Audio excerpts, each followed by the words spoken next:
សូមគ្រប់ជើងអ្នកសំខាន់ទីលោកគ្រូ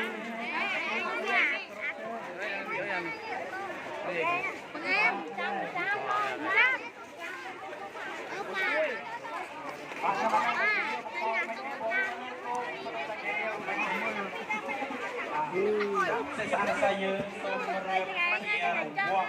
ជាកិត្តិយសទៅជាសាស្ត្រាគ្រូចូលរួមលេងឲ្យបានសប្បាយដល់គ្នាឈោកាន់ដៃជារង្វាន់ដើម្បីគ្រូដើរទៅហត់លេងក្នុងក្រុមពីដើម្បីអនេះមិនតែអ្នកគ្រូសម្រួលក្រៅពីសិក្សាសាស្ត្រអ្នកដែលបង្ហាញសមត្ថភាពពុកម៉ែបងប្អូនឬយុវជនមកពីសាលាផ្សេងឬក៏មិនមានជាសិស្សានុសិស្សជាអតីតសិស្សអីអាចចូលរួមបានដែរបាទសូមរកជើញបាទអាចចូលរួមលេងបានទាំងអស់គ្នា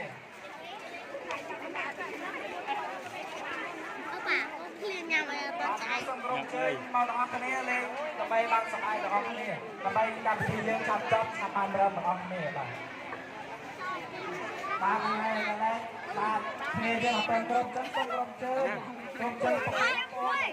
បន្ទីណានោះបាទកំងមកចូលរួមទាំងអស់គ្នា